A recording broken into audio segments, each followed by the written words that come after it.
Yeah, just disappointing. Just disappointing. We played so well for so long, and we just blew it.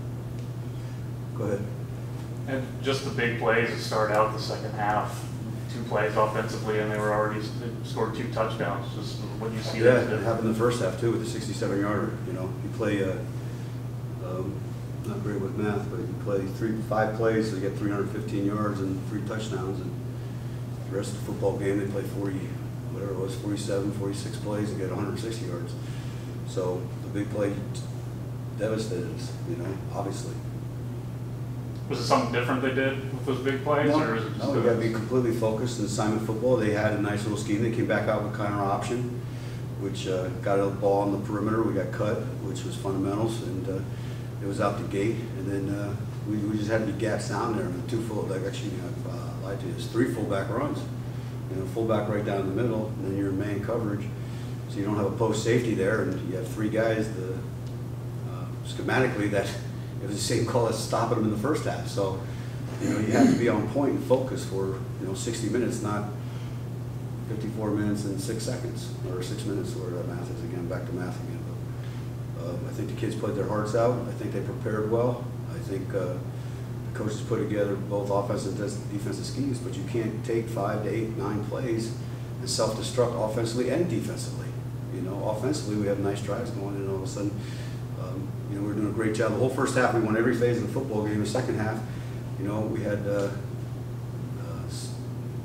want to say it was 6 penalties that put us in 3rd and long situations. That's not a great recipe for success.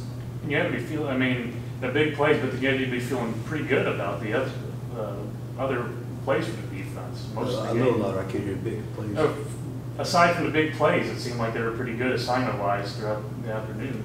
Yeah, that's how I started off. We played 52 plays. 52 plays, and 5 of them were big plays. Other than that, they played a phenomenal football game and held the #1 rushing team, or I think they were #1, but they ran for gazoodles of yards. It's disappointing because we gave them gazoodles of yards, 315 on 5 plays. You can't take them back, so, you know, it comes back to we just got to do a better job of coaching them and put them in the right situations and gaps, and continue to press and work on our fundamentals.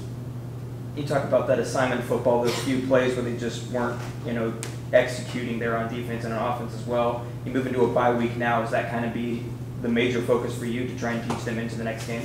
Well, that's always the case. However, you know, this was a different animal, you know, as far as with the options where you always have your assignment, you have your job, you know, based on what the defensive call is in all those situations. However, when you play offense like this, it's got to be more more exact with dive, quarterback, pitch. Where other things, it's in your gap, make the right tackle, use this fundamental. So this that we played against is a completely different animal. And I think, like I said, that I really believe in my heart the coaches had a great game plan, and I think our kids executed it perfectly except for 5 plays. So you think, I know you're not one to pat a team on the back even after a loss, but you think there are still plenty of positives to take away from this game? Our team or their team? Your team. Our team, yeah. I told them, I think the reason why we had a success like we had today is their preparation physically and mentally was outstanding, and their effort in practice was outstanding, and their work ethic is outstanding, and that's going to give us a chance as we continue to move forward here with this football team. Offensively, you guys had that really good first drive that got a touchdown. You just kind of hit the wall after that. What do you see that was different after that? Well, I think what happened was that we started getting into too many 3rd and long situations. I think they also put together some really good drives, you know, as far as the, memory serves me correctly, we had 3 touchdown drives. And we had 2 or 3 other drives that were going really well for us, you know, across the midfield, and all of a sudden we, you know, shoot ourselves in the foot with 3rd down. So I think there's a lot of positive there. And then I think we self-destructed there towards the end of the 3rd quarter, beginning of the 4th quarter with penalties. You know, we get a illegal chop block, we got a holding call, blank out 2 false starts. So you got to be really disciplined and focused on all the little details, and then you know, when you have a little bit of a young offensive line there, that they have that experience going, and they got to do a better job of mentally thinking when they make a mistake to move on and let that go and move on to the next play. But I think you know, we had 5 really nice drives, quite honestly, and 2 of them we shot ourselves in the foot. Anything else for Stec? You guys benched Peyton last week. What did you like from him bouncing back this week? He was focused, he did his read, he did what he was supposed to do, and, you know, I know you guys keep asking me about that, and I'm not going to make a big deal out of Peyton. He's like any other player on the team. And the thing I love about Peyton, he's such a damn competitor that he realizes what he did, he understood, and look how he came back and had a really, really, really good football game today. So I respect him, I admire him, and I love his competitiveness. McNeese, just the big plays to start off the second half. How demoralizing was that? Very. It's just really down to focus. Pretty much it. Did they do something different, or? Nah, not at all. Communication and then just focus. And after that first half, you guys had to feel pretty good about going into how you guys had the lead and had to feel pretty good defensively.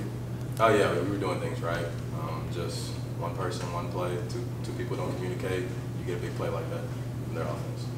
Obviously, this isn't the result you wanted, McNeese, but still, you know, a lot of positives to take away from a pretty good football team. What do you guys kind of, as a group in the defense, take forward from here into the bye week? Optimal arousal when it comes to big plays. And just realizing how one play can make a difference, 2 plays, 3 plays can make a difference if you're just not focused throughout the whole drive. Is that just assignment football there? It was leading the big plays? Yeah, pretty much. Assignments, communication. It's pretty much it. Tyler, this is probably, I mean, of the games you guys have played so far, the best offensive game you guys have done, especially, you know, the way y'all were playing in that first half and then late again kind of in this one. What was working for you guys on those drives? Just going out there and playing pitch and catch and taking what the defense is giving us and just capitalizing on our mistakes from previous weeks. Offense kind of hit a little wall there after that first drive. Just what you noticed that was kind of different? Just got to keep each other up, keep the energy up, supporting one another, and just keep on playing to what we do, normally what we do.